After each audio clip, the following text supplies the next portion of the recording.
Dinja xandira diretta minn fuq it-suntir tas-Santwarju Nazzjonali tal-Madonna ta' Pinu fl-Arb Għawdex. Dan huwa Francesco Piottart illi jilqakom għal din ix-xandira illi fija se nwaslulkom il-Velja Djoċesana ta' Pentekoste. 50 ġurnata ilu il-Knisja mad-dinja kollha iċċelebrat lejt il-kbir tal-Mulej. B'velja, b'sara, b'lejl qaddis illi fetaħ iż-żmien tal-lejt. 50 jum wara, il-Knisja mill-ġdid miġbura għal lejl ieħor, għal sara oħra, il-velja ta' Għid il-50, il-festa tal-inżul tal-Ispiritu Santu fuq l-Apostli f'Pentekoste, it-twelid tal-Knisja. Id-Djoċesi ta' Għawdex tiċċelebra dan il-mument importanti fil-ħajja tal-Knisja u fil-kalendarju liturġiku tagħha permezz ta' din il-velja illi l-Isqof ta' Għawdex Anton Tewma se jmexxi fuq it-suntir tas-Santwarju ta' Pinu bis-sem tal-poplu ta' Alla miġbur hawnhekk għal dina il-lejla. Insellmu minn qalbna lil dawk kollha li qegħdin isegwuna u ma' qudiem magħna kemm permezz tat-televiżjoni u kemm permezz tal-internet, ir-radju u l-mezzi soċjali tad-Djoċesi tagħna. Biex nagħmlu mill-Knisja tagħna, il-Knisja Awċija ċenaklu. Kif Marija flimkien mal-Apostli kienet miġbura fit-talb fl-istennija tal-Ispirtu Santu, hekk ukoll illum ejjew nagħmlu minn dan l-imkien qaddis il-post fejn l-Ispirtu Santu jerġa' jiġi fina u jġeddidna u jimlina bħeġġa kif darba mela lill-Apostli. Din is-sena pastorali iddedikata lill-kelma tal-Alla, ejjew nitolbu lil dan l-Ispirtu Qaddis sabiex nimtlew bħeġġa u entużjażmu biex ngħixu u nxannu din il-kelma tal-ħajja.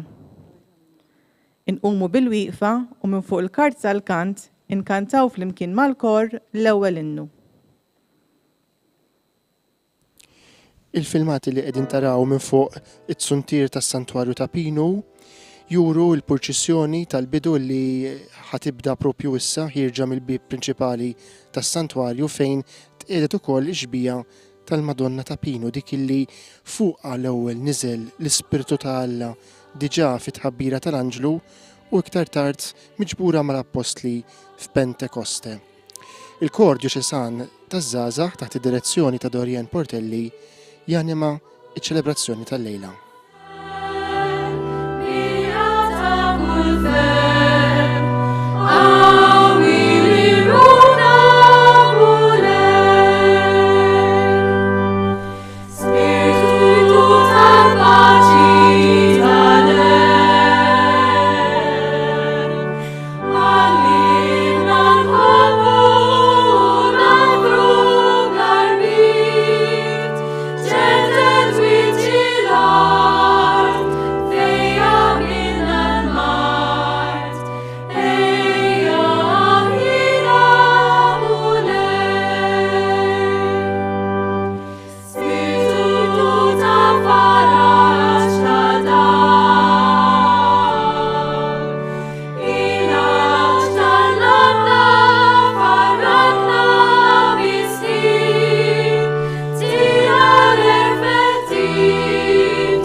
Fiċ-ċelebrazzjoni tal-lejla, anki f'kontinwazzjoni ma' dak li bdejna niċċelebraw nhar lejt il-kbir fil-velja tal-lejt, tnejn minn fost li mamdin adulti fid-djoċesi tagħna sejrin jingħataw is-sagrament tal-Griżma tal-Isqof, il-konfirmazzjoni, il-mulej Alla illi ħabb lil dawn u lil tiegħu u xerikhom fil-poplu qaddis tiegħu permezz tal-Magħmudija, issa jkompli jikkonferma imħabbtu lejhom propju bis-sagrament tal-Griżma.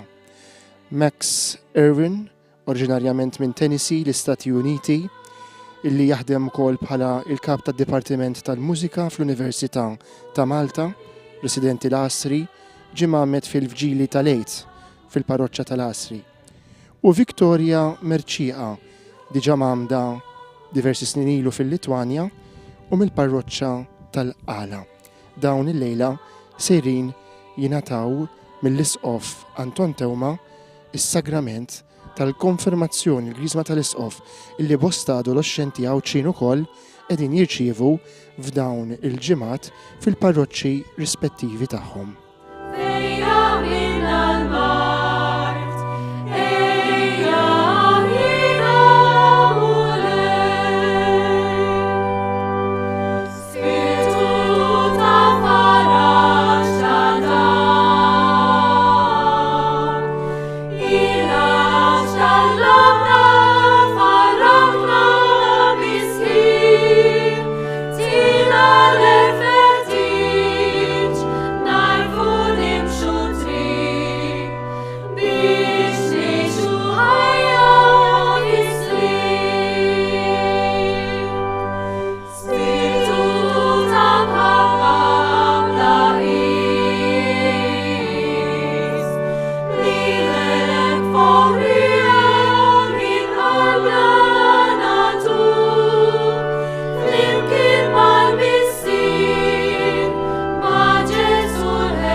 Fl-isem tal-Missier u tal-Iben u tal-Ispirtu Santu. Amen.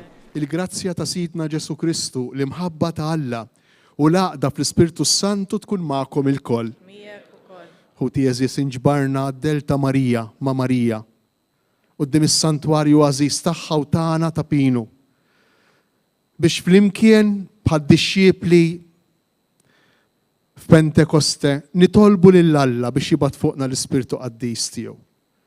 Il-kol kemm aħna bilanċ, il-kol kemm aħna għandna d-batijiet tagħna, il-kol kemm aħna għandna id-diffikultajiet tagħna, il-kol kemm aħna nixtiequ li ħajjitna tkun iktar sħiħa, iktar kompluta.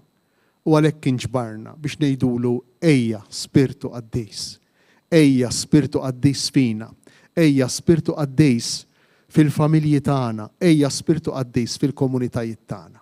U din it-talba nagħmluha mhux biss fisimna llejla, imma fissem Għawdex tagħna, fissem id-djoċesi kollha tagħna, fissem il-Knisja. Biex nitħejjew tajjeb ħalli niċċelebraw kif jixraq din il-laqgħa tagħna ma' Alla, ejjew narfu n-nuqqasijiet tagħna u nitolbu lil Mulej ikollu ħnina minna.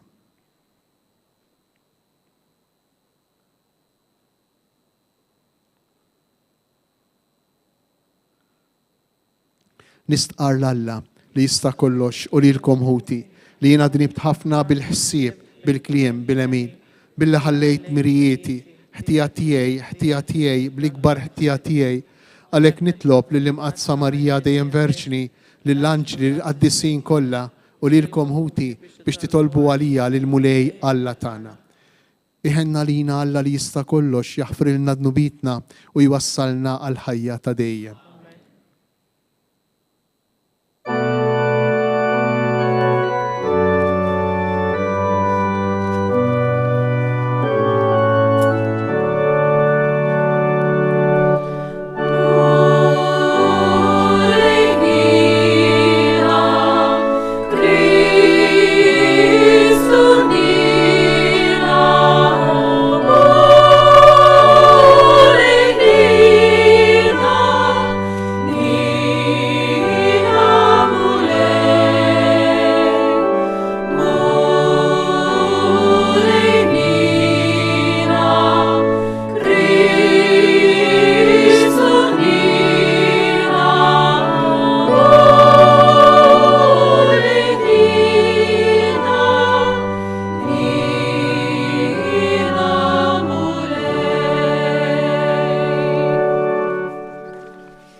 who tiżjis, ejjew nisimgħu b'qalb miftuħa l-kelma tal-ħajja.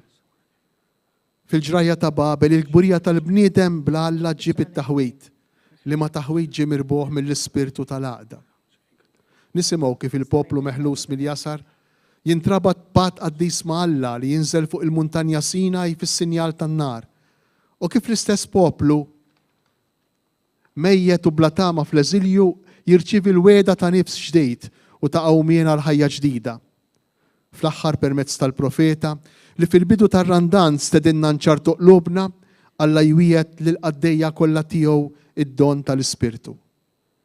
Nisimgħu dak li Alla għamel mal-poplu tiegħu u nitolbu li l-Ispirtu Santu iwassal fit-tmiem l-opra li hu beda fina. Bħalma fil-velja tal-għid smajna 7 qari differenti mit-Testament il-Qadim, f'din il-velja se nisimgħu 4 qari mir-rabta l-qadima sakemm imbagħad nisimgħu wkoll l-epistola. Hemm dan ix-xebħ ukoll kif qed naraw mal-velja tal-għid hija mixja li bdiet mhux biss fil-velja tal-għid imma fil-bidu tar-randan imqaddis. Mill-ktieb tal-Ġenesi. L-art kollha kienet il-sin wieħed u kliem wieħed. Meta l-bnedmin telqu mill-vant sabu wita fart sinar u baqgħu hemm. U qalu wieħed lill-ieħor: ejjew nagħmlu l-madum u naħmuh sewwa. U l-madum kienu jużawh flok il-ġebel u l-qatran flok it-tajn. U reġgħu qalu: ejjew nibnu belt għalina u torri bil-quċċada tiegħu tilħaq ismewiet u nagħmlu isem għalina ħalli ma nixterdux mal-wiċċ kollu tal-art. U l-mulej niżel jara l-belt u t-torri li kienu qegħdin jibnu l-bnedmin. U l-mulej qal: Arom, poplu wieħed u l-sin wieħed għalihom il-koll. U dan għadu l-bidu ta' xogħolhom. Issa kull ma jiġihom f'rashom xejn ma jaqtalhom qalbhom. Ejja ħaninżlu u inħarbtulhom il-sienhom ħalli ma jifmux il-sien xulxin. U l-mulej xerridhom minn hemm għal fuq wiċċ l-art kollha u waqfu mill-bini tal-belt. Għalhekk bdew sejħula Babel għax hemm ħawwat il-mulej il-sin l-art u minn hemm xerridhom il-mulej mal-wiċċ kollu tal-art. Il-kelma tal-mulej. Wara kull qari sirin inwieġbu għas-salm permezz tal-kant.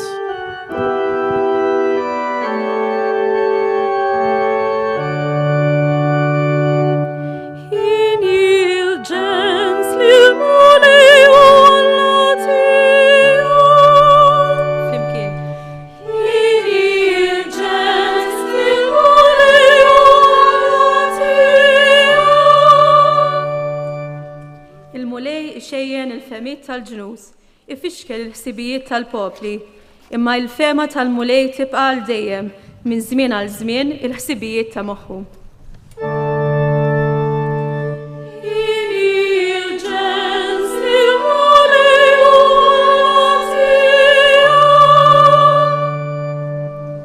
Ħini il-ġens li l-mulej walla tiegħu, il-poplu li jważel bwir tiegħu. Mill-loli ta' smewiet iħares il-mulej u jara il-bnedmin kollha.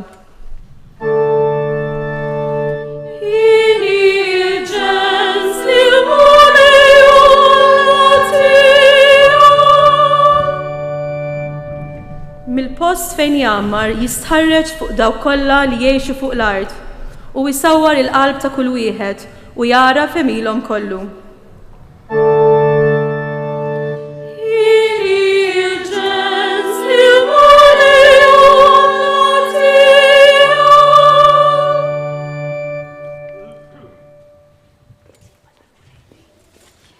Nitolbu. Sawwab fuqna u missier l-Ispirtu Qaddis tiegħek biex il-bnedmin kollha jfittxu dejjem l-għaqda ta' bejniethom. Iwarbu għal kollox kull firda ta' razza u kultura. L-art kollha issejr familja waħda u kull irsien jistqar li Ġesu u l-mulej u li jgħix u jsaltan għal dejjem ta' dejjem. Amen.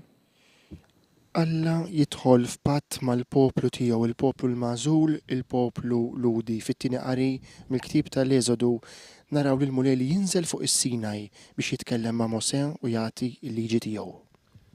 Qari mill-ktieb tal-Eżodu. F'dak iż-żmien Mosè tela' ħdejn Alla u l-mulej sejjaħlu mill-muntanja u qallu: Dan għid lil dar Ġakob u għarraf lill-urliet Iżrael. Rajtu intom x'għamilt mal-Eġizzjani u kif lilkom ġarrejtkom fuq il-ġwienaħ tal-ajkli u ressaqtkom lejja. Issa jekk tisimgħu leħni u żommu l-patt tiegħi, intom tkunu l-wirt tiegħi minn fost il-popli kollha. Għax l-art kollha tiegħi. Intom tkunu għalija saltna ta' assissin u ġens qaddis. Dan hu l-kliem li tgħid lill-uliet Iżrael. Imbagħad Mosè mar isejjaħ lix-xjuħ tal-poplu u qegħdilhom qudiemhom dan il-kliem kollu li ordnalhom il-mulej. U l-poplu kollu wieġeb leħen wieħed u qallu: Kull ma qal il-mulej aħna nagħmluh. Fit-tielet jum mas-sebħ kien hemm rat u beraq u sħab oħxon għad tal-muntanja. Instema' wkoll iż-żarżir qawwi ta' tromba u trijet il-poplu kollu fil-kamp. Mosè ħareġ il-poplu mill-kamp biex jiltaqgħu ma' Alla u waqfu f'riġlejn il-muntanja. Il-muntanja tas-Sinaj bdiet iddaħħan kollha kemm hi għax niżel fuq għall-mulej fin-nar. Id-duħħan beda tila l-fuq bħad-duħħan ta' forn u l-muntanja kienet titeżżes kollha. Kull ma jmur id-daq ta' tromba kien dejjem jitqawwa. Imbagħad tkellem Mosè u Alla wieġbu brada u niżel il-mulej fuq il-quċċata tal-muntanja tas-Sinaj. U l-mulej sejjaħ lil Mosè biex jitla' fuq il-quċċata tal-muntanja. Il-kelma tal-mulej.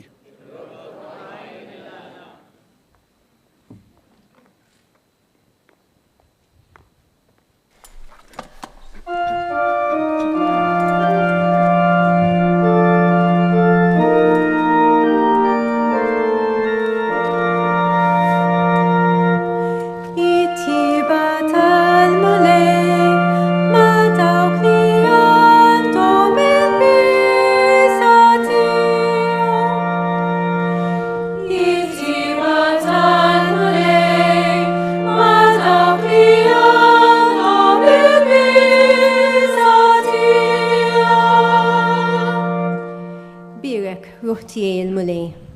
B'qalbi kollha inbirek l-isem qaddis tiegħu. Birek ruħ tiegħi l-mulej u la tinsix il-ġid kollu li jagħmel miegħek.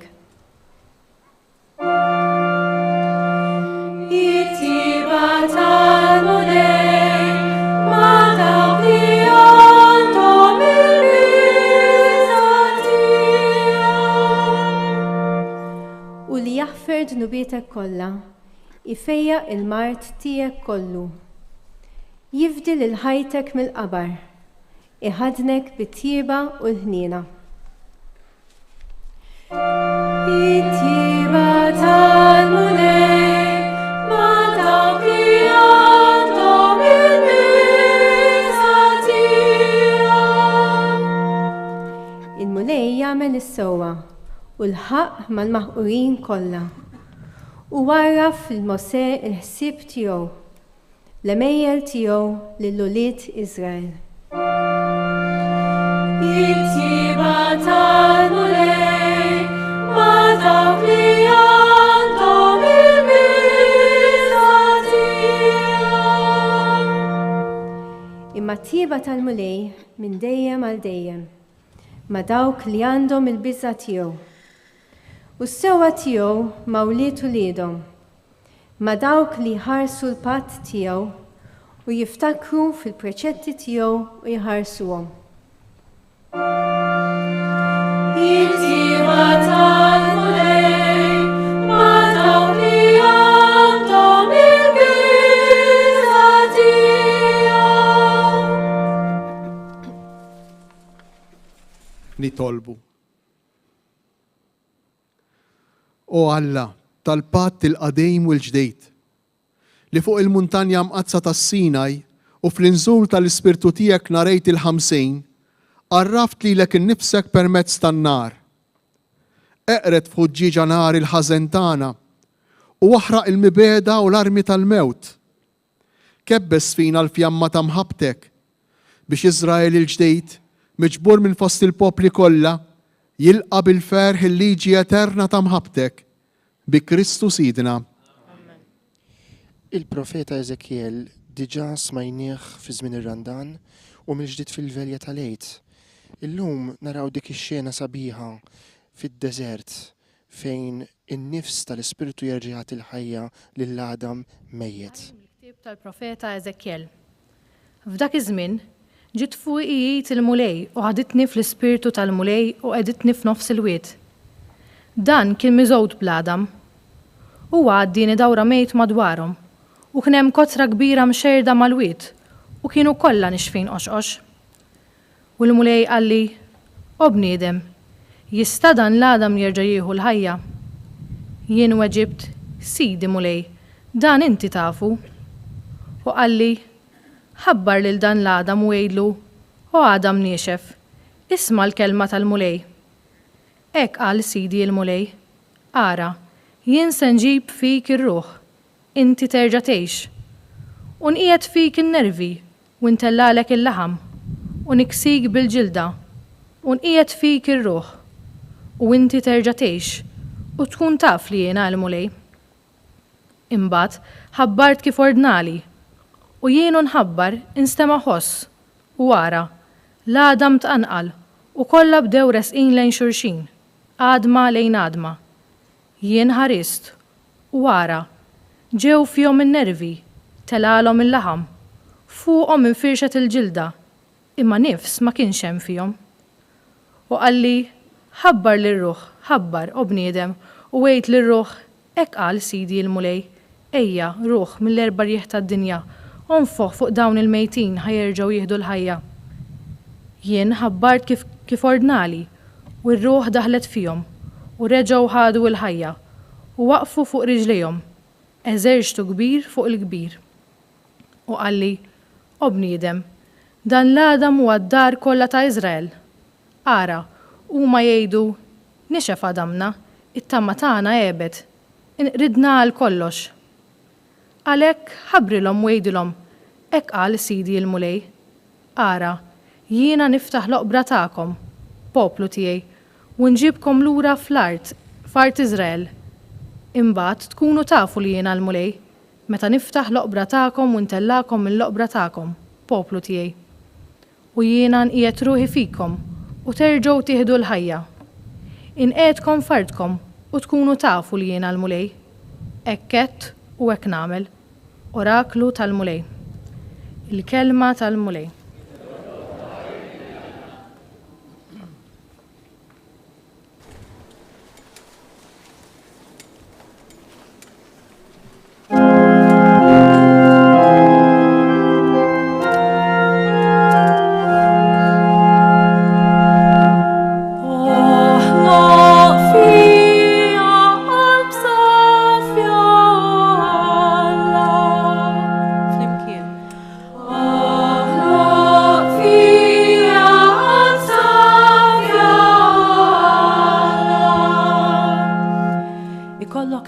Minni, o Alla fit-tjubitek, fil-kobor ta' ħnina tiegħek ħassar ħtijieti, aħsilni kollni mill-ħtija tiegħi, naddafni mid-dnub tiegħi, flimkien.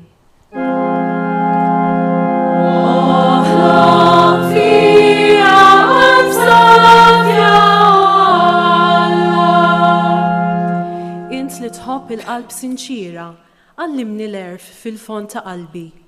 Roxni bl-ilma u nissaffa, aħsilni u aktar missilx nibjat flimkien.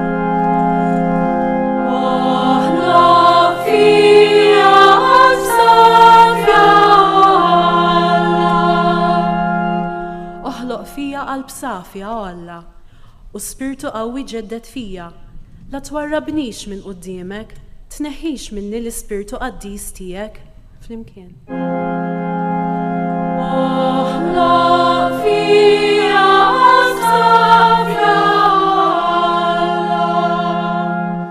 Rod li lena ta' salvazzjoni tiegħek u bi-spirtu qalbini wettaqni li l-midinbin nallem triqatek u l-ħatjin lejk jerġgħu lura flimkien.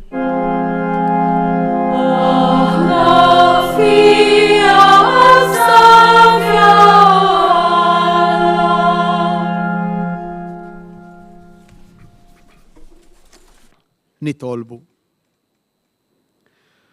O Alla missier, u ħalliq ta' kollox, onfoħ fuqna dak in-nifs tiegħek li fil-bidu tad-dinja kien jittajjar fuq wiċċ l-ibħra biex qalbna u moħħna ikunu dejjem mimlija bejk u dakinhar ta' tmiem il-mixja tagħna fuq din l-art tqajjem lil ġisimna għal ħajja bla tmiem bi Kristu Sidna. Amen. L-Ispirtu ta' Alla li fil-qari li għadda rajnieh bħala nifs, bħala nar li jagħti l-ħajja. Issa l-profeta Ġoel iħabbarulna bħala dak l-Ispirtu li jissawwab fuq il-ħlejjaq kollha. Qari mill-ktieb tal-profeta Ġoel. Dan jgħid il-mulej. Jiena nsawwab l-Ispirtu tiegħi fuq il-ħlejjaq kollha. U li jitkom ħabbru sobien u bniet. Ix-xjuħ tagħkom ikollhom ħolm. Iż-żgħażagħ tagħkom jaraw viżjonijiet. U mqar fuq il-qaddejja, irġiel u nisa, nsawwar l-Ispirtu tiegħi f'dawk il-jiem. Fis-sema u fl-art nuri sinjali, demm u nar u kolonni tad-duħan.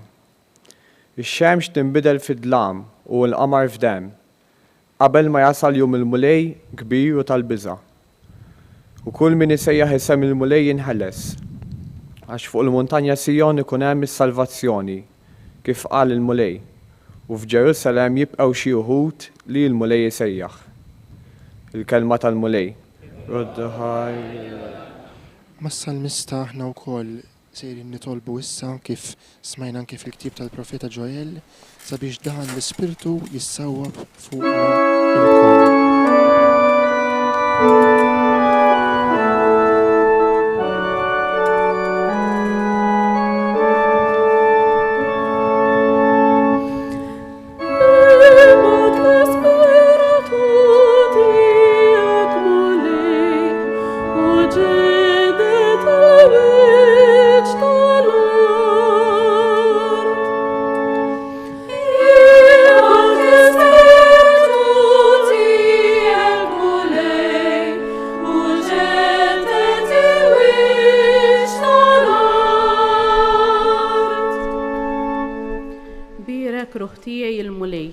Mulej Alla tiegħi, int kbir bil-bosta, bis-sebħ u bil-ġmiel inti mlibbes, bid-dawl bħal mantell inti mkebbeb.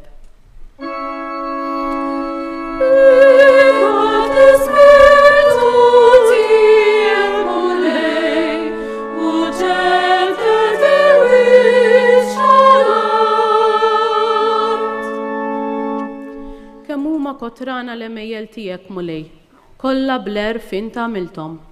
Mimlija l-art bil-ħlejjaq tiegħek, birek ruħ tiegħi il-mulej.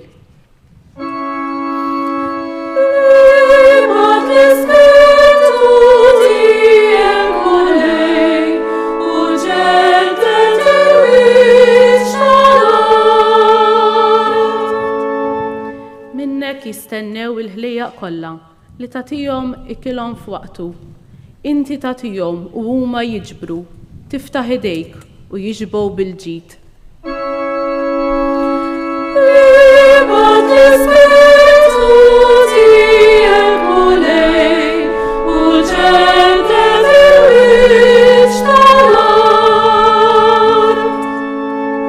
Jekk teħdilhom nifishom imutu u lejn it-trab jerġgħu imorru, malli tibgħat in-nifs tiegħek jinħolqu u inti tġeddet il-wiċċ tal-art.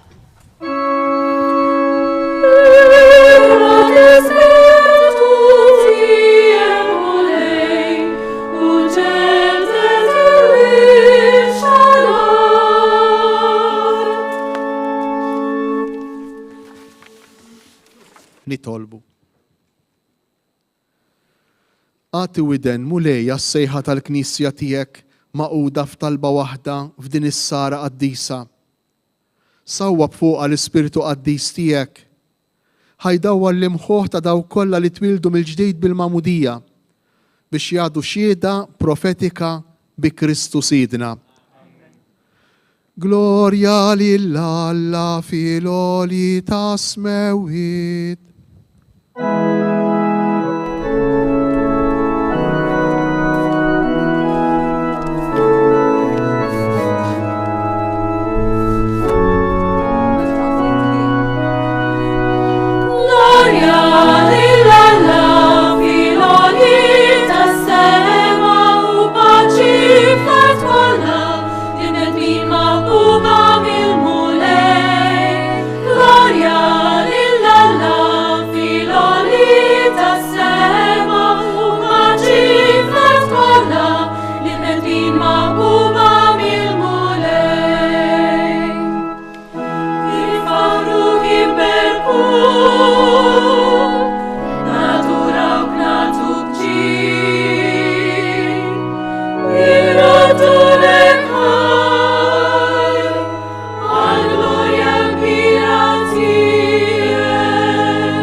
Nitolbu u Alla ta' dejjem li tista' kollox, intridna niċċelebraw il-misteru kollu tal-Għid bħala festa waħda kbira matul iż-żmien qaddis ta' 50 jum. Għamel li l-ġnus imxerda kull wieħed bil-sin għalih, bil-grazzja tiegħek jingħaqdu bejniethom fl-istqarrija waħda ta' ismek, bibnek Ġesu Kristu Sidna li hu Alla u miegħek jgħix u jsaltan flimkien mal-Ispirtu Santu għal dejjem ta' dejjem.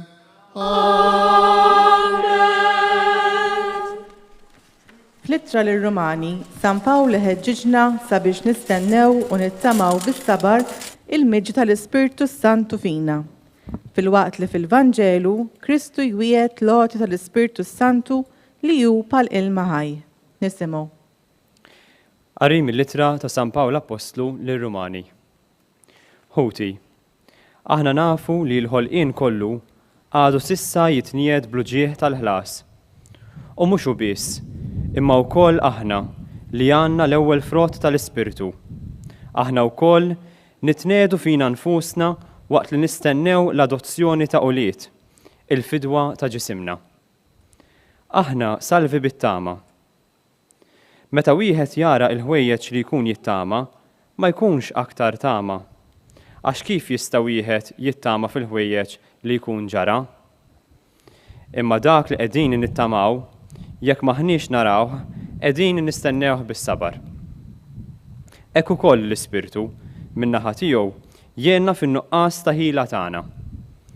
Għax aħna anqas biss nafu nitolbu kif imiss, imma l-Ispirtu stess jidħol għalina bit-talb tiegħu, bit-tnejjid li ma jistax jitfisser bil-kliem. U Alla li l-ħarsa tiegħu tinfet il-qlub, jaf x'inhi x-xewqa tal-Ispirtu.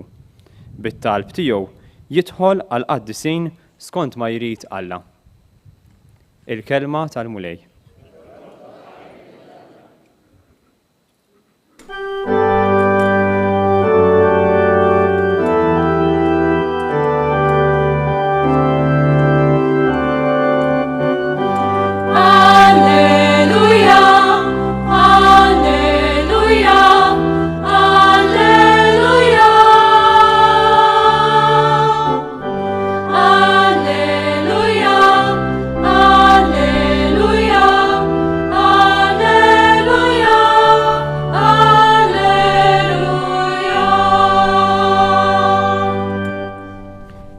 Spiritu Santu, imma imla l-qlub tal-fidili tiegħek u kebbes fihom in-nar ta' mħabbtek.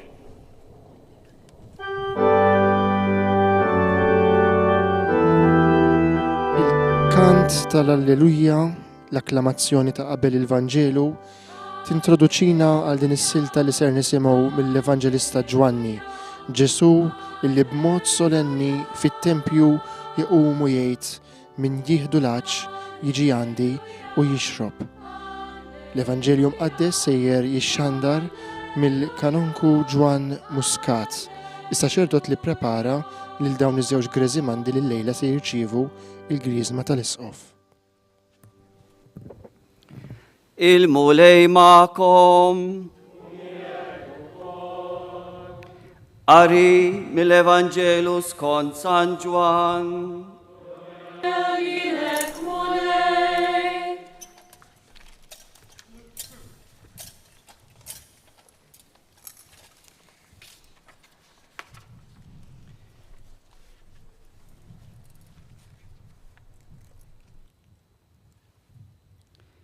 Fl-aħħar jum tal-festa, il-jum l-aktar solenni, Ġesu qam jgħid bleħenoli: min jieħdu l-aċċ jiġi għandi u jixrob. Kif tgħid l-Iskrittura min jemmen fija, minnu joħorġu xmajjar ta' ilma ħaj. Dan qalu għall-Ispirtu li kellhom jirċievu dawk li jemmnu fih. Għax l-Ispirtu kien għad ma jingħatalhomx, billi Ġesu kien għadu ma ġiex igglorifikat. Il-kelma tal-mulej. Tifirni l-Kristu.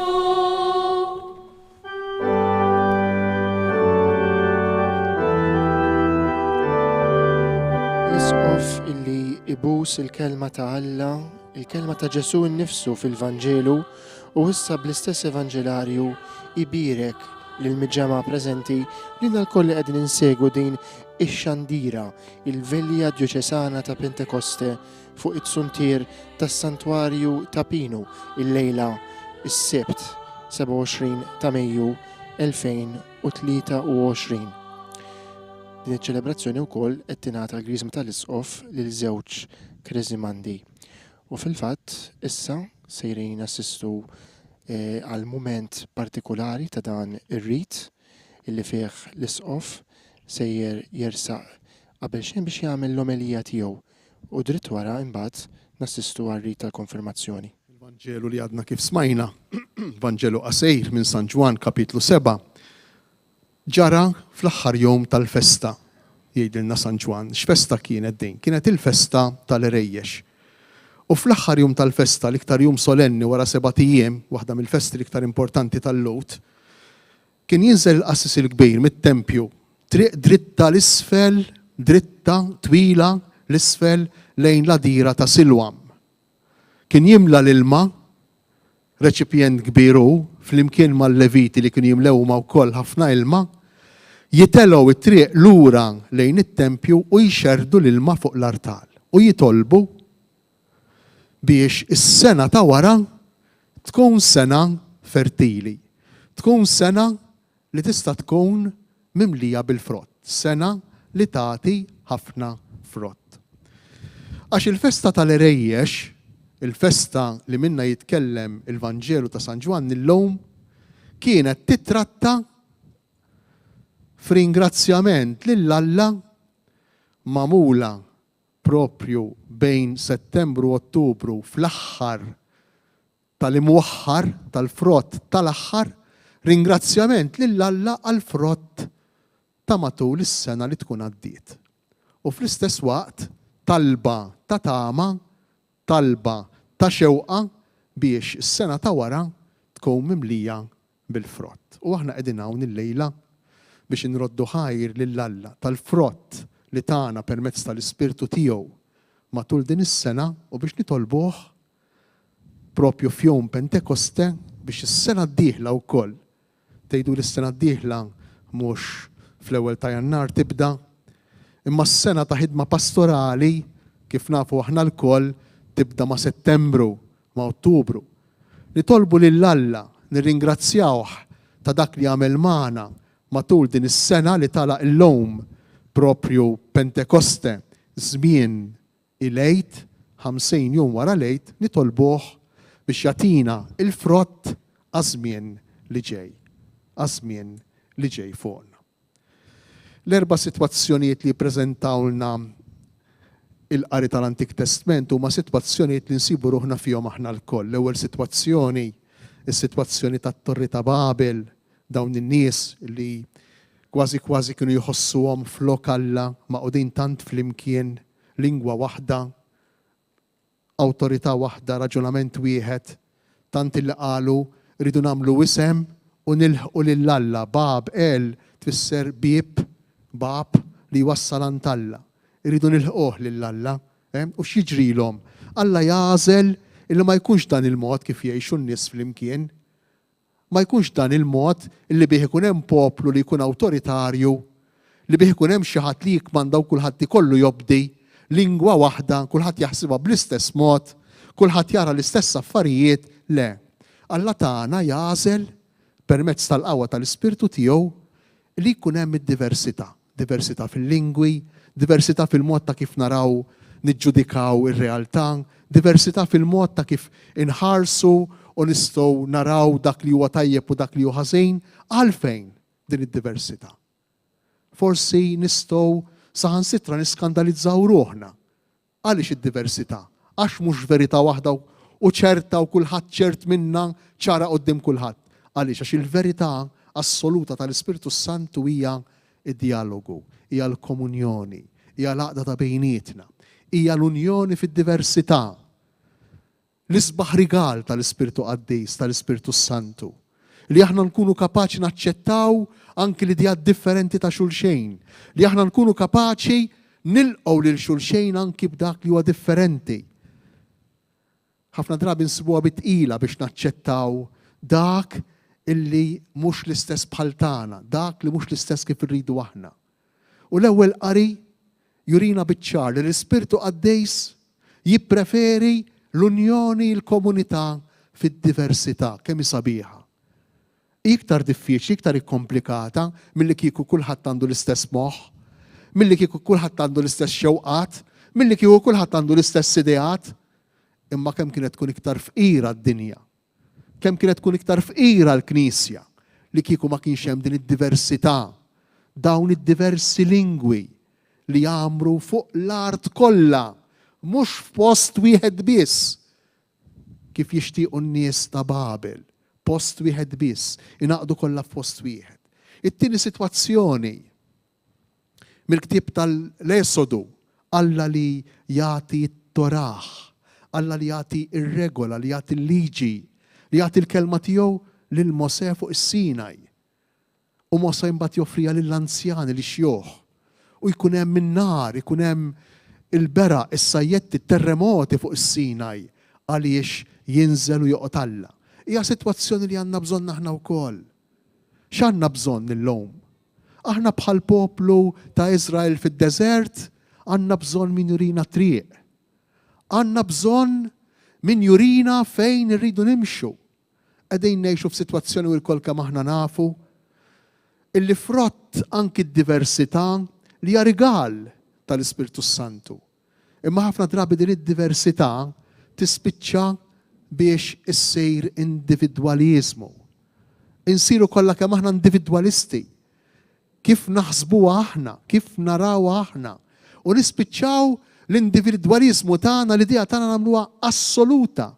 Ma ninfetħux għall-oħrajn. Il-mulej jagħtina triq, it-toraħ, il-kelma toraħ u l-kelma triq u ma qrib xulxejn. L-10 mandamenti, il-kelma talla. U għandna bżonnhom l-10 mandamenti l-lum. Għandna bżonn il-lum ta' direzzjoni. Għandna bżonn li nkunu nafu li minnu mal-passi li rridu nimxu biex aħna stessi nkunu sew u nagħmlu lil ta' madwarna wkoll sew. Mhux aħna biss, individwaliżmu sfrenat, dan hu li qegħdin ngħixu fih, dan l-individwaliżmu. It-tielet qari ifakkarna fl-għada mniexef, il-profeta Eżekjel iqabbel il-wiet mimli bl-għada mniexef ma xiex iqablu dan il-wiet. Jaqablu mal-sitwazzjoni tal-poplu fl-eżilju ta' Babilonja. Il-poplu kien fl-eżilju Babilonja. Ġie maqluh mill-art tiegħu, minn Iżrael, minn Ġerusalem u meħud fil-bot. U hemmhekk il-poplu kien il-sejr, kien skjaf. U min ikun il-sejr, min ikun skjaf, ikun mejjed ħaj. U jiena naħseb li għandna bżonnu l-Ispirtu għaddej sil-lum biex jagħtina l-ħajja fl-iskjavitu tagħna, fil-jasar tagħna. Ma nistgħux ngħidu li aħna wkoll il-sira pereżempju tax-xogħol, il-sira tal-flus. Ir-rabbini għandhom midrax gustus ħafna fuq l-istorja ta' Babel. Jgħidu li Alla l-iktar li r-rabja l-iktar li qabżitlu fl-istorja ta' Babel kien meta daw kienu qegħdin jibnu. U għalhom ħajt bil-briks jgħidilna l-ktieb tal-Ġenesi kienu jibnu mhux bil-ġebel, bil-briks. Briks li kienu jaħdmu huma. U waqgħajt bil-briks u fuq il-ħajt kien hemm raġel u dan ir-raġel miet. Kien qiegħed jibni, qed jgħin fix-xogħol. U n-nies iktar iddispjaċihom għax inkissru l-briks milli għax miet ir-raġel. U jiena naħseb li qegħdin fl-istess sitwazzjoni llum. Jiena naħseb li ninsabu f'sitwazzjoni simili llum. Iktar jiddispjaċina li ntilef il-materjal, iktar jiddispjaċina li jaqa' il-bini, iktar jiddispjaċina li x-xogħol ma jimxejx, li l-profitt ma jkunx hemm milli li jmutu n-nies. Milli li jmutu n-nies. Għaliex għax il-sira skjavi. Il-sira.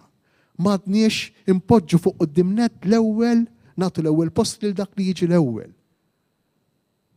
Il-jasar tagħna, il-jasar ta' xi jgħid ħaddieħor fuqna. Kemm noqogħdu attenti, kważi nispiċċaw niddirieġu ħajjitna skont l-approvazzjoni jew id-diżapprovazzjoni li nakkwistaw minn ta' madwarna. Tista' tkun fil-familja, jista' jkun fuq ix-xogħol, f'kull sitwazzjoni mhux jasar dak. L-Ispirtu Santu irid jeħlisna minn dan il-jasar. Irid jaqqad flimkien lill-bniedem, il-bniedem imjassar huwa bniedem mifrut. L-Adam qiegħed fuq naħħa, il-ġilda fuq in-naħħa l-oħra, in-nervaturi fuq in-naħħa l-oħra. Il-profeta Eżekjel joħlom, jara f'viżjoni lil dan l-Adam lil dawn il-persuni jerġgħu jsiru sħaħ, persuna waħda. Dan li jagħmlilna l-Ispirtu, jagħtina l-libertà, m'għandniex bżonna din il-libertà. Veru, aħna dixxipli ta' Ġesu U allura b'xi mod qegħdin nakkwistaw diġà din il-libertà.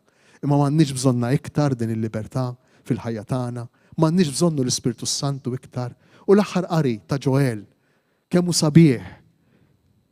Ġoel jara dinja ġdida. Fil-fatt jilmaħu wkoll l-aħħar tad-dinja, terremoti, maltempati kbar, id-dinja titqalleb ta' taħt fuq. U x'jiġri b'din id-dinja l-ġdida? Jgħidilna illi iż-żgħażagħ ikollhom viżjonijiet. U l-anzjani jkollhom ħolm, is-soltu bil-maqlub fl-Antik Testament. U ma' żgħażagħ li jkollhom il-ħolm, x'ġej il-qudiem, jaħsbu għal-qudiem. U l-anzjani li jkollhom il-viżjonijiet ta' dak li ġara fil-passat. Imma jgħidilna l-profeta Ġoel jinqalbu l-affarijiet. Iż-żgħażagħ li iva joħolmu imma wkoll li kollhom il-viżjonijiet. L-anzjani li iva għandhom il-viżjoni tal-passat, għandhom il-memorja tal-passat, imma għandhom ukoll il-ħolm tal-futur. Saħansitra il-qaddejja, irġiel u nisa, jgħid il-profeta Ġoel, jibdew jipprofetizzaw, ikollhom l-Ispirtu tal-Alla ġo fihom. Dan hu żmien il-ġdejd, id-dinja l-ġdida, dak li aħna nixxenqu għalih, li nixtiequ nkunu. Huwa żmien ta' sinodalità.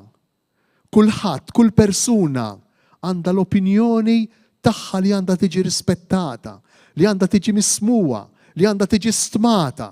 Għax l-Ispirtu ta' Alla u propju fil-komunjoni ta' differenzi, fil-komunjoni ta' diversità, fl-aqda ta' diversi karizmi.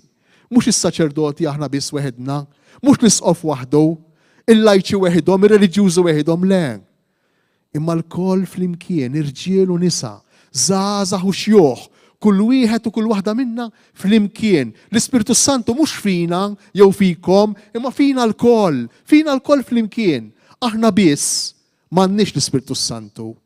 Intom biss m'għandkomx l-Ispirtu Santu.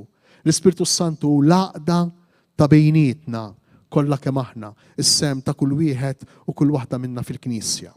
Ew nitolbu lil mulej. Ġesu jispiċċa l-Vanġelu tal-lum b'sentenza qawwija. Min jemmen fija. Jiena żgur ċert li aħna nemmnu fih. Joħorġu minnu xmajjar ta' il-maħaj. Xiġifieri, awtomatikament, kif intemmen f'Ġesu, l-Ispirtu ta' Alla jidħol fina, jidħol fik, jidħol fija, fina l-koll, u jagħti l-frott. Jagħti l-frott. Interessanti u nikkonkludi bija. Aħna m'għandniex nistinkaw biex nagħmlu l-frott tal-Ispirtu Santu. San Pawl fl-ittra il-Galatini semmihom il-frottijiet tal-Ispirtu Santu, l-ħlewwa, il-maħfra, il-ħniena, il-kontroll fuqna nfusna. Dak kollu li hu tajjeb. Aħna m'għandniex nistinkaw u nwaħħlu f'moħħna li rrid inkun tajjeb, irrid naħfer, irrid ngħid il-verit, le mhux hekk. Aħna rridu naħdmu bil-maqlub, irridu nħejju qalbna biex nilqgħu l-Ispirtu Qaddis. Imbagħad l-Ispirtu Qaddis fina waħdu jagħmel il-frott. Irridu nagħmluha miegħu. Irridu nħalluh ikellimna. Irridu nħalluh jimlina jagħtina l-ħajja bil-ħobs u bl-imbejt, bl-Ewkaristija. Imbagħad il-frott jagħmluhu.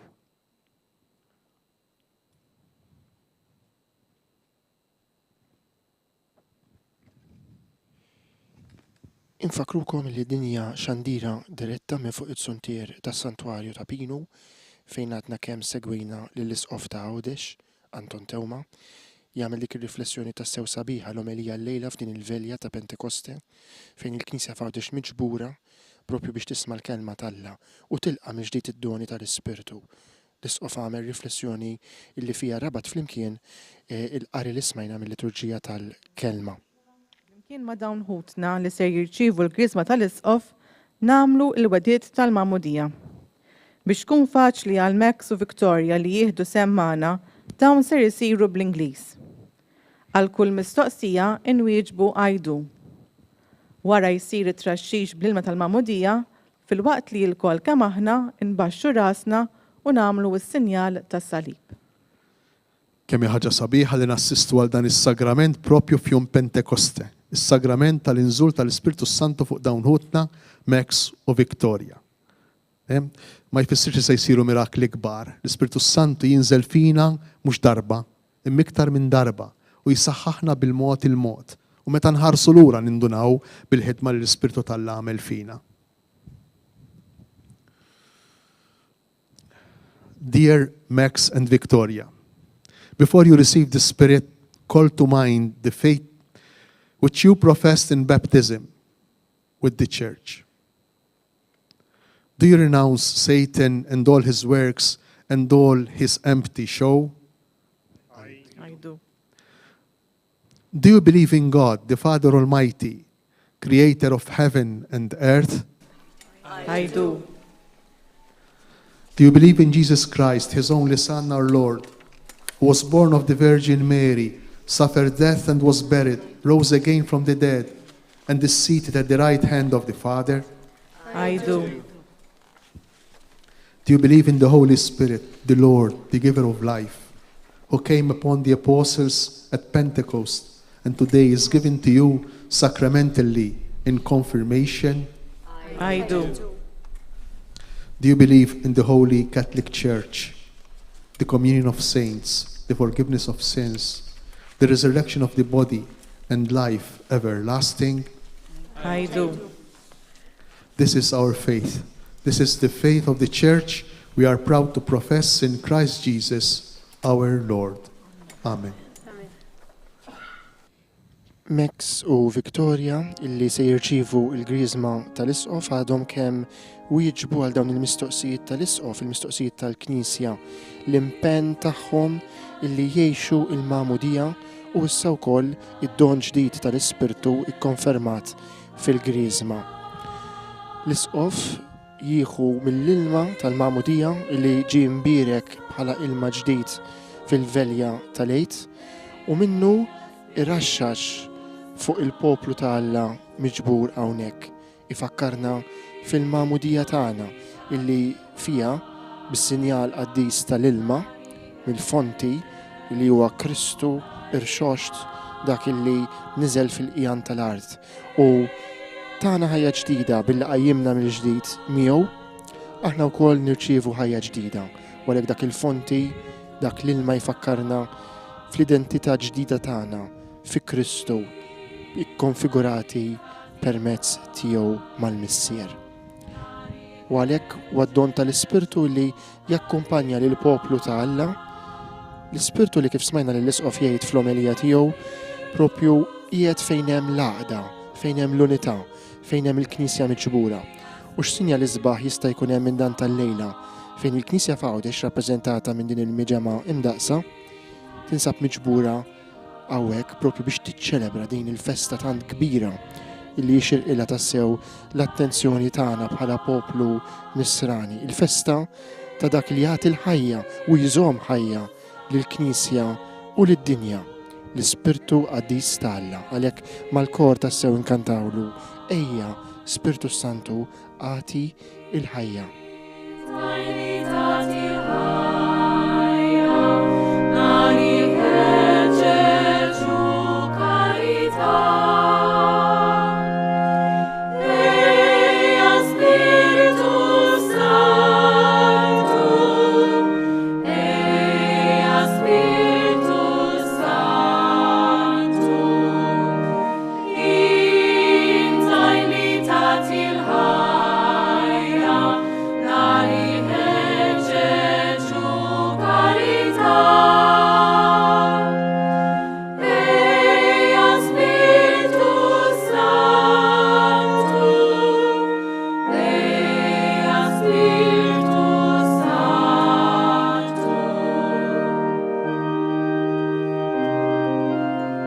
U fil-parti li jmiss f'dan ir-rit tal-griżma tal-isqof il-lejla hawnhekk fuq it-suntir ta' Pinu, sejrin naraw it-tqejt tal-idejn l-isqof illi bħalma għamel fuq tant adolescenti oħra u qed jagħmel f'dawn il-ġranet bħalma għamel ukoll fuq il-kandidat tal-ordinazzjoni sagra li sar saċerdot ftit tal-ġematilu se jagħmel issa fuq dawn it-tnejn. Missier li jista' kollox għal dawn l-uliet adottivi li fil-magħmudija diġà twildu mill-ġdid tal-ħajja ta' dejjem.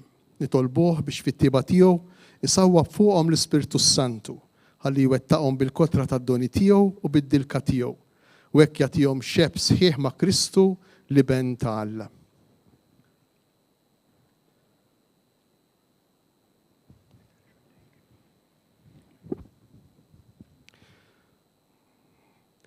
Almighty God, Father of our Lord Jesus Christ, who brought these servants to new birth by water and Holy Spirit, freeing them from sin, send upon them, O Lord, the Holy Spirit, the Paraclete.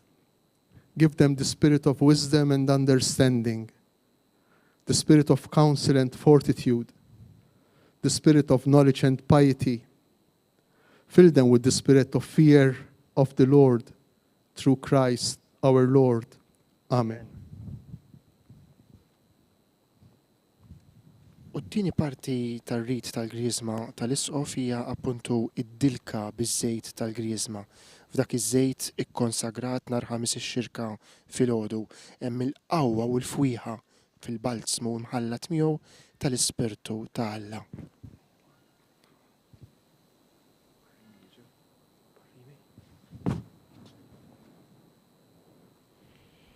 Naturalment f'dan il-mument iż-żewġ kresimandi akkumpanjati mill-parrini tagħhom. Victoria, be sealed with the gift of the Holy Spirit. Amen. Peace be with you.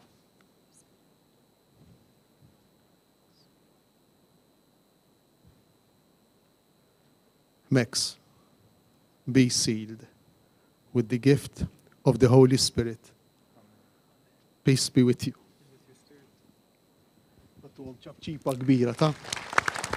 Il-poplu Alla illi b'akklamazzjoni b'ċabċipa jifraħ ma' dawn iż-żewġ imamdin illi jisserċivew il-Griżma tal-isqof b'dawk il-kelmiet illi min jaf kemm il-darba smajna f'ċelebrazzjonijiet waħda wara l-oħra tal-Griżma tal-isqof. Ħu is-siġill tad-don tal-Ispiritu Santu, is-siġill li jinsab immarkat fuq il-qlub tagħna l-insara biex jibqa' magħna ħajjitna kollha. Wara illi dilek il-ġbin tagħhom biż-żejt ikkonsagrat tal-Griżma l-isqof tom ukoll il-paċi ta' Kristu irxoxt. L-Ispirtu tal-mulej qed jisriħ fuqi u jikkonsagrani. Il-kor ikanta dan l-innu sabiħ li huwa innu ta' stqarrija kbira ta' fidi fl-Ispirtu ta' Alla illi qatt ma jħalli weħida lill-Knisja tiegħu.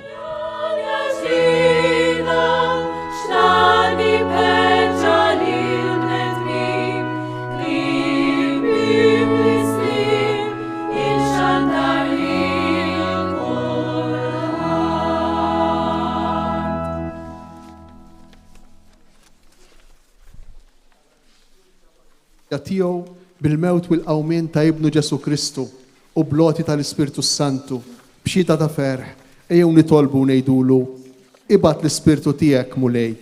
Ibgħat l-Ispirtu tiegħek mulej.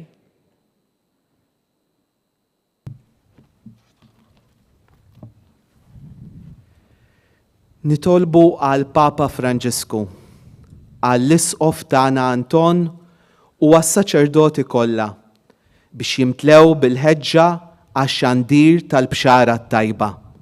Nitolbu. Ibgħat l-Ispirtu tiegħek mulej.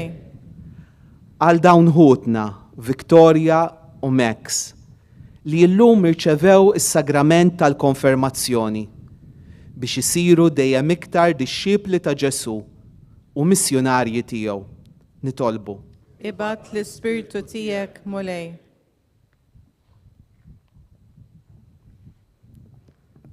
Għal paċi u l-ġustizzja fid-dinja kollha biex aħna l-insara imnebħa mill-Ispirtu naħdmu bisħieħ ħalli l-bnedmin jgħixu f'dinja aħjar. Nitolbu. Ibgħat l-Ispirtu tiegħek mulej. Għal dawk kollha li huma mġarba biex il-mulej jagħti s-saħħa lill-morda, il-faraġ lill-imniktin u jneħħi l-biża mill-qalb ta' kulħadd. Nitolbu. Ibgħat l-Ispirtu tiegħek mulej. U Alla għatina l-Ispirtu tiegħek ħajjajjat f'qalbna Abba Missier u jallimna nitolbu kif imiss fiduċja sħiħa fit-tjubija tiegħek bi Kristu Sidna. Amen. Issa, wara li smajna l-kelma ta' Alla, ejjew intellgħu l-offerti tagħna u magħhom intellgħu lilna nfusna bħala offerta lil Alla biex bil-qawwa tal-Ispirtu Santu inkunu tassew xhieda tiegħu fid-dinja. Inkantaw flimkien. Rajna lil dik il-familja Awċija, Daniel, Kerin u binhom Gabriel li fisem il-familja kollha ta' Alla ippreżentaw dawk it-talbiet fisimna l-koll. U jew nitolbu b'mod partikolari f'dan il-mument għalikom il-morda u l-anzjani li qegħdin ma' qudiem magħna. Niftakar b'mod partikolari fis-saċerdoti morda tagħna, anki dawk li jinsabu l-bot minn xtutna. Jittellaw issa l-offerti fuq l-altar waqt il-kant tal-offertorju.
Spiritu ħallieq, ejja dawl tal-qlub.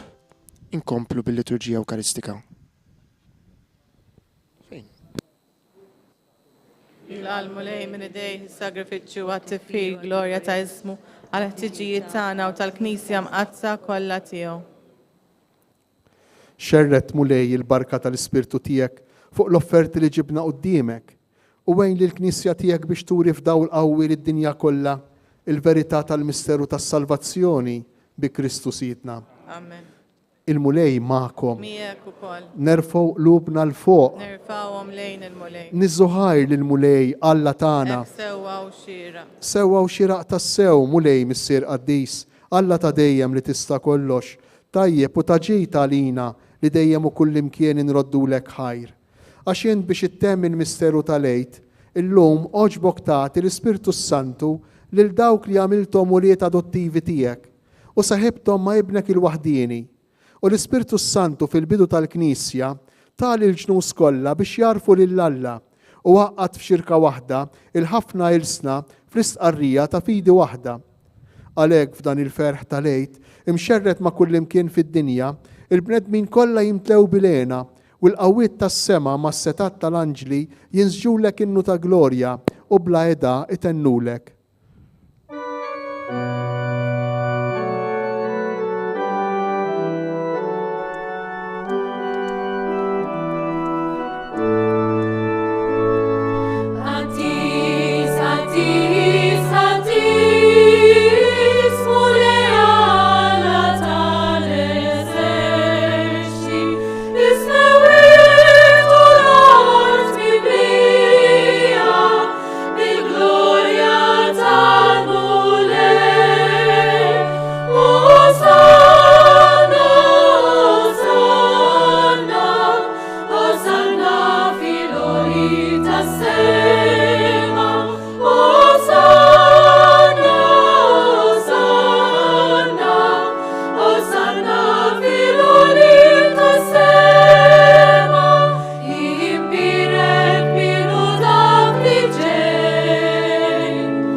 Għaddis tas-sew int mulej u jistħoqlok it-tifħir tal-ħolqien kollu, għax bibnek Ġesu Kristu Sidna u bil-qawwa tal-Ispirtu Santu inti tagħti l-ħajja kollox tqaddes u tibqa' dejjem tiġbor għalik poplu biex mintluħ ix-xemx sanżula issirlek offerta safja. Għalhekk mulej ġejna quddiemek b'daw l-offerti biex ikunu konsagrati lilek, miċ-ċokon tagħna nitolbuk qaddishom bl-Ispirtu tiegħek biex isiru il-ġisem u id-dem ta' ibnek Ġesu Kristu Sidna li bik mandament tiegħu qegħdin niċċelebraw dan il-misteru.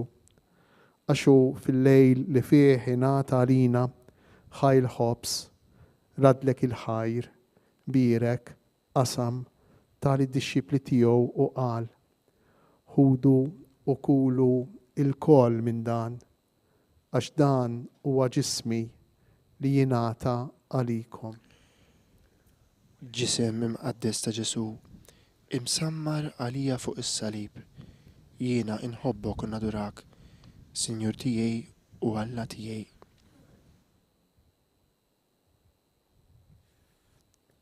Ekk ukoll wara li klaħ il-kalċi, raddek il-ħajr birek tar id-dixxipli tiegħu u qal: ħudu u jxorbu minnu il-koll, għax dan huwa l-kalċi ta' demmi tal-patt il-ġdid li jibqa' dejjem, id-demm li jixxerret għalikom u għall-bnedmin kollha għal maħfra ta' dnubiet. Għamlu dan b'tifkira tiegħi. Demm imqaddes ta' Ġesu imċarċar għalija fuq is-salib, jiena nħobbok u nadurak, Sinjur tiegħi u Alla tiegħi.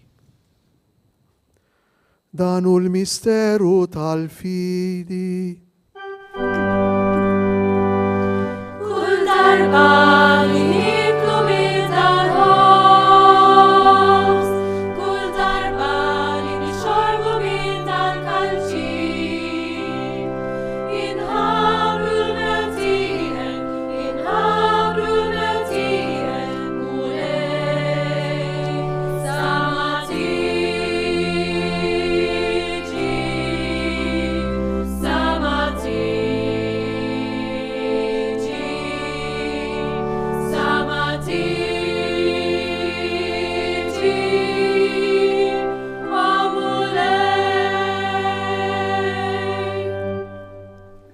Għalhekk mulej, aħna u nagħmlu dan b'tifkira tal-passjoni li bija ibnek fdina u tal-qawmin witluh glorjus tiegħu fis-sema.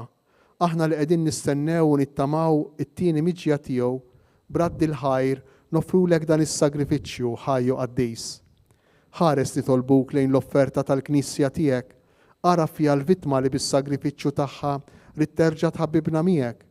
Għamel li aħna li se nissaħħu bil-ġisem u d-dem ta' ibnek nimtlew bl-Ispirtu Qaddis tiegħu u nkunu ġisem wieħed u ruħ waħda fi Kristu. Nitolbuk li hu jagħmel minna offerta li tibqa' dejjem quddiemek biex ikun nistgħu niksbu l-wirt mal-mażurin tiegħek, mal-Verġni Mqazza u Malla Marija, mar-raġel tagħha San Ġusepp, mal-Apostli u l-Marti Għolċa tiegħek u mal-qaddisin kollha li kif nittamaw jidħlu dejjem għalina quddiemek. Għamel nitolbuk mulej li din il-vittma li terġa' tħabbibna miegħek tkun taslim u salvazzjoni għad-dinja kollha. Wettaq fil-fidi u fl-imħabba l-Knisja tiegħek tul il-mixja tagħha fid-dinja. Il-qaddej tiegħek il-Papa Franġisku, l-Isqof tagħna Anton, l-isfijiet u l-ministri tiegħek kollha u l-poplu kollu li int ksibt għalik. Ftakar ukoll mulej fil-qaddejja tiegħek imwilda bil-ġdid fil-Magħmudija li llum rid twettaqhom bid-don tal-Ispirtu Santu fil-ħniena tiegħek ħares lilhom fil-grazzja tiegħek. Ilqa fit-tieba it-talb u x-xewqat ta' din il-familja li inti ridta tinġabar madwarek. Għader missier ħanin li l-ulidek kollha kull fejn jinsabu waqqadhom miegħek il-koll. Ħenna l-ħutna l-mejtin għal dawk kollha li ħallew din il-ħajja fis-sewwa tiegħek. Daħħalhom fis-saltna tiegħek fejn nittamaw li aħna wkoll tnaslu biex il-koll flimkien nitaxqu għal dejjem fis-sebħ tiegħek bi Kristu Sidna li bih intfawwar id-dinja b'kull ġid.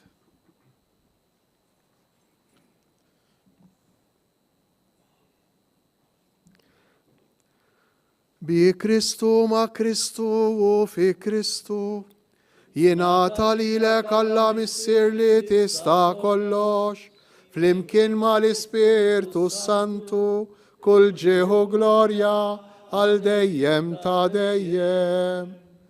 Amen.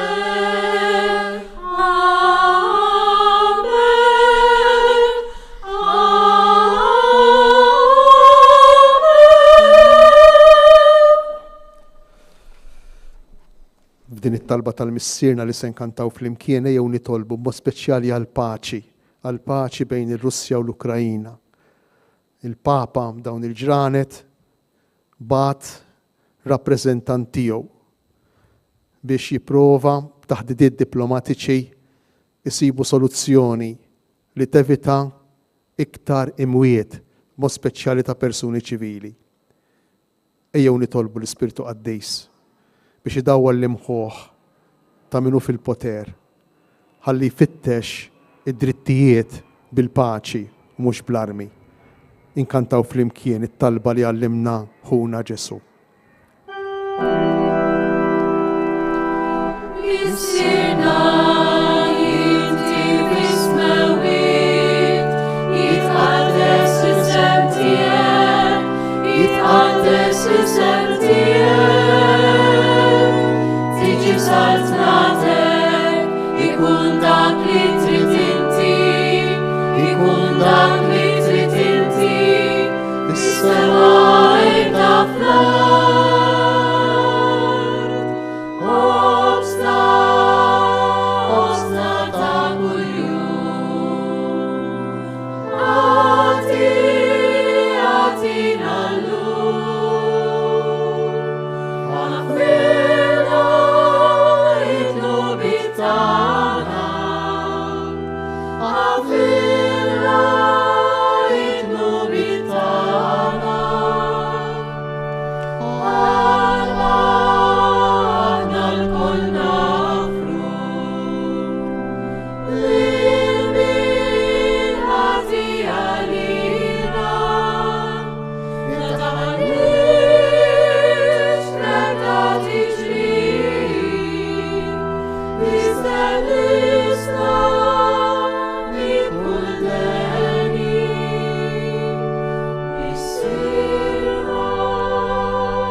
Nitolbuk mulej minn kull deni Għatina fit-tieba u l-ħnina tiegħek il-paċi fi żmienna biex inkunu ħielsa dejjem midnub u imħarsa minn kull inkwiet. Aħna u nistennew u nittamaw lejna u l-miċja tas-Salvatur tagħna Ġesu Kristu. Mulej Ġesu Kristu, li qed lill-apostli tiegħek inħallilkom isliem natikom islim tiegħi. Tħarix lejn dnubitna, iżda ħares lejn il-fidi tal-Knisja tiegħek. Għatija slim u laqda li jintrid fija. Inti tgħix wis-saltan għal dejjem ta' dejjem. Il-paċi tal-mulej tkun dejjem magħkom. Għatu l-paċi lil xulxejn.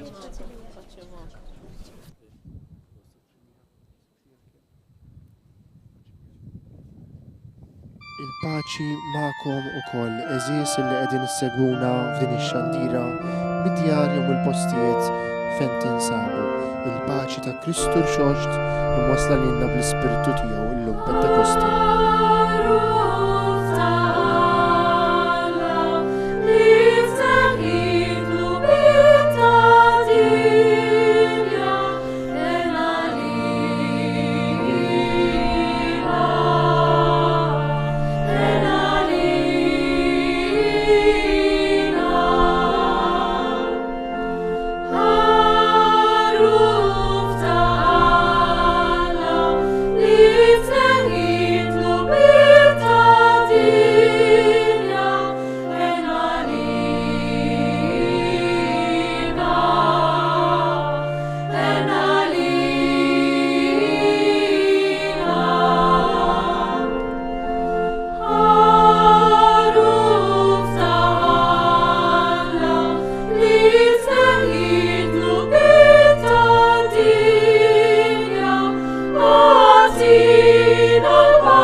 Danu il-ħaruf talla, danu Ġesu li neħħi dnub tad-dinja.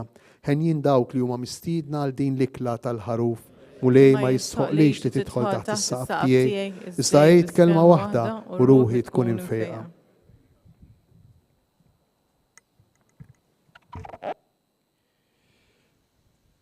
Ġesu fil-Vanġelu tal-lum meħud mis-7 kapitlu ta' San Ġwan f'dik il-festa tal-Erejjex dak il-jum l-aktar solenni kif jgħid l-Evanġelista għalilna min jieħdu l-għaġġ jiġi għandi u jixrob. Min jemmen fija minnu joħorġu xmajjar ta' ilma ħaj. Għalkemm dan il-kliem ma neħduħx letteralment, Ġesu qed jitkellem fuq l-Ispirtu tiegħu illi jirċevuh daw kollha illi jemnu, però aħna letteralment nirċievu il-ġisem tal-mulej Ġesu. U dan l-ilma ħaj li jsemmi Ġesu fil-Vanġelu li huwa l-Ispirtu tiegħu miegħu għandu wkoll l-ikel. L-ikel ħaj li huwa il-ġisem ta' Kristu nnifsu. Ikel illi mbagħad isir mejda miftuħa għal bnedmin kollha biex il-poplu u l-ġnus kollha jiġu u jieħdu sehem f'din il-festa tat-tieġ tal-ħaruf. Imma aħna li m'għamdin għandna dan il-privileġġ kbir illi nistgħu nersqu għall-Ewkaristija. U dak l-Ispirtu li hemm fina iwettaq din l-opra għaliex dak l-ikel isir ukoll grazzja għal dawk kollha li magħhom niltaqgħu. Jekk tassew nemmnuh dan ngħixuh. F'dan il-mument għażiż fejn il-ġemgħa hawnhekk miġbura fuq it-suntier ta' Pinu qiegħda tirċievi l-Ewkaristija, nitlobkom u nħeġġiġkom lilkom li qegħdin issegwu minn djarkom sabiex spiritwalment ninaqdu f'din it-qarbina mqazza.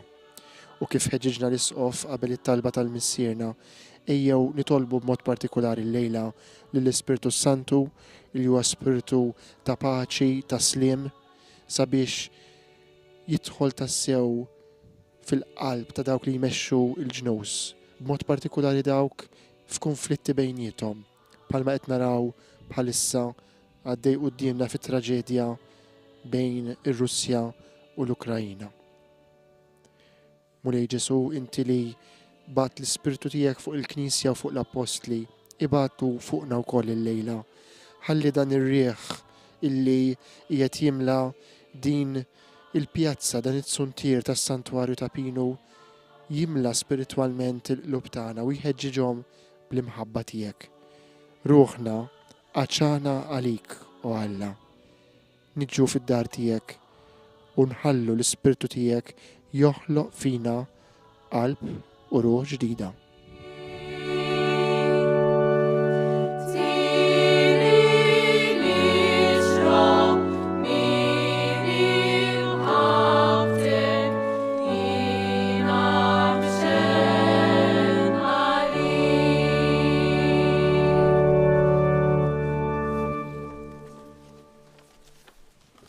Infakrukom illi dinja xandira diretta minn fuq it-suntir tas-Santwarju Nazzjonali tal-Madonna ta' Pinu fl-Arp Għawdex, fejn l-Isqof Anton Tewma flimkien ma' qatt sabiħ ta' saċerdoti u ma' miġema li tirrappreżenta l-poplu ta' Alla f'din id-djoċesi qiegħed imexxi il-velja djoċesana ta' Pentekoste, illi fija Max Irwin u Victoria Merċieqa irċivew is-sagrament tal-konfirmazzjoni.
Nitolbu.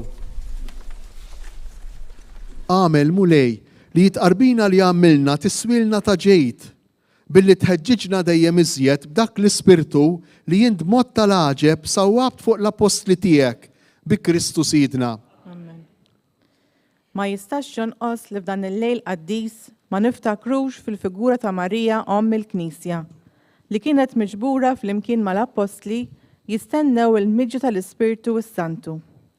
Waqt li ċ-ċelebrant jinċensa ġbija tal-Madonna, inkantaw fl-imkien ir-Reġina Ċeli. Inselmu l-Omna Marija din l-anja sabiħa tal-Ejt. Reġina Ċeli, Alleluja, we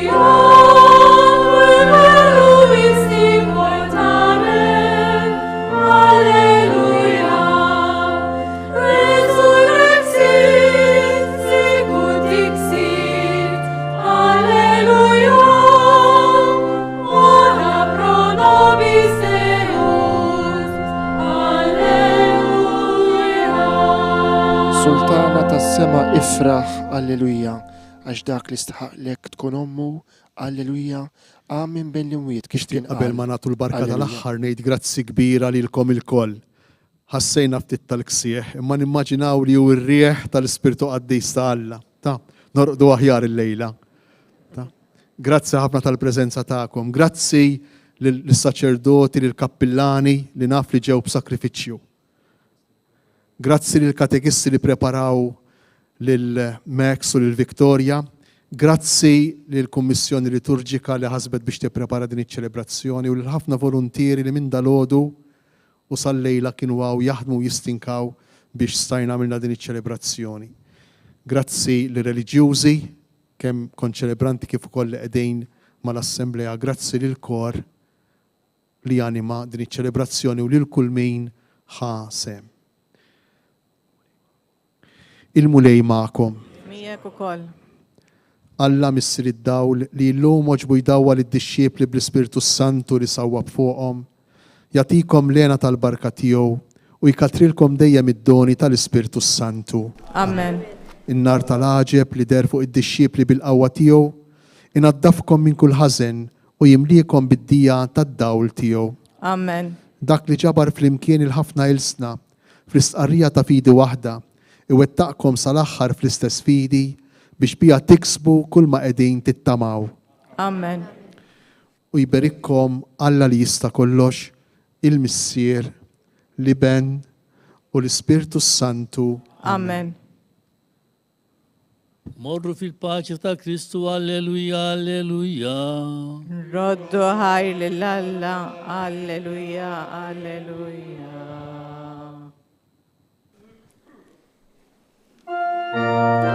Dik il-barka solenni, il-barka illi tala ukoll iż-żmien qaddis tal-Eid, il-barka tal-aħħar fil-velja ta' Eid il-50, ittem din iċ-ċelebrazzjoni sabiħa tal-lejla, ċelebrazzjoni taħt id-del tal-Verġni Marija, dik li kienet mimlija bl-Ispirtu is-Santu.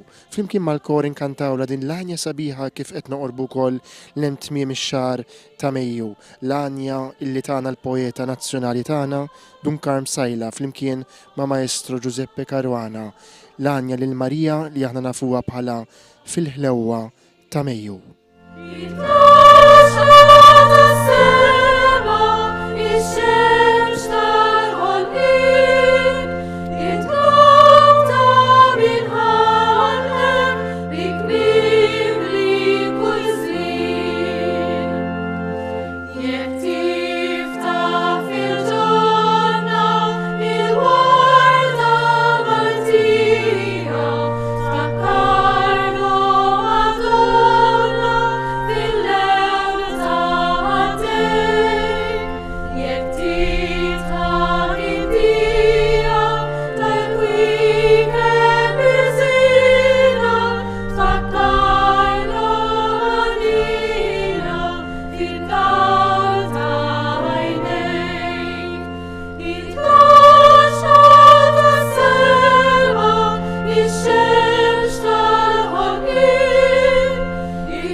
Kif il-proċessjoni tas saċerdoti tersa lejn mill-ġdid għal fis-santwarju u bekk tintemm iċ-ċelebrazzjoni tal-lejla, l-isqof mill-ġdid imur quddiem l-altar sabiex isellem mill-qrib lil żewġ kreżimandi li jista' ġew ikkonfermati bis-sagrament tal-Griżma tal-Isqof, Max u Victoria, u jieħu magħhom u mal-parini u mal-familjari tagħhom ritratt tal-okkażjoni. Qed narawh bħalissa hawnhekk fuq l-screens tagħna isellem mill-qrib lil dawn iż-żewġ insara mamdin u issa wkoll ikkonfermati bid-don tal-Ispirtu Santu fil-Griżma tal-Isqof. Spikka llejla il-lewn ħamran f'din il-liturġija il-lewn tal-Ispirtu Santu, in-nar illi l-Ispirtu jkebbes fil-qlub tagħna l-insara. Dan huwa l-awgurju illi bħala Knisja f'Għawdex nagħmlu lilkom ilkoll li qegħdin issegwuna il-lejla. Awgurju li nkunu dejjem mimlija bil-ħeġġa bin-nar tal-Ispirtu Santu. Tassew li iż-żmien qaddis tal-għid wasal fit-tmiemu b'din il-festa ta' Pentekoste, imma kull nhar ta' Ħadd f'jum il-mulej il-Knisja tiċċelebra il-qawmien ta' Kristu mill-mewt. Ma hemmx tmiem għaċ-ċelebrazzjoni ta' din il-festa, din il-ġrajja illi permezz tagħha aħna lkoll salvati. Il-mulej Ġesu l-irxoxt illi wedna u batilna l-Ispirtu qaddis tiegħu. Eżis telespettaturi u semmija li kontu magħna għal din ix-xandira nirringrazzjawkom minn qalbna illi segwejtuna għextu magħna dan il-mument qaddis tal-velja dioċesana ta' Pentekoste minn fuq it-suntier tas-Santwarju ta' Pinu, velja illi tmexxiet mill-Isqof ta' Għawdex Anton Tewma. Ċelebrazzjoni speċjali li għandna qudiemna hija dik ta' 23 ta' Ġunju illi ġej meta fil-Katedral tal-Assunta fis-6:30 ta' filgħaxija l-Isqof imexxi l-ordinazzjoni djakonali ta' żewġ żgħażagħ seminaristi rajnihom il-lejla wkoll hawnhekk, Matthew u Franklin, illi se jiġu ordnati djakni. Qabel intemmu din ix-xandira nixtiequ nfakrukom ukoll illi għal dawk li jinsabu Għawdex u anke Maltin li qed iżuru Għawdex dan il-weekend, għada u fil-jiem li ġejjin sal-aħħar ta' Mejju għadkom tistgħu iżuru il-wirja xema dwar il-kelma ta' Alla dwar l-Iskrittura fis-sotterran tal-Kurja kuljum mid-9 ta' filgħodu sas-sija ta' wara nofsinhar. Mill-bqija aħna hawnhekk illi ħadna ħsieb din ix-xandira ma tfadlilna xejn li nirringrazzjawkom illi kontu magħna u minn qalbna nixtiequlkom il-festa tajba ta' Pentekoste.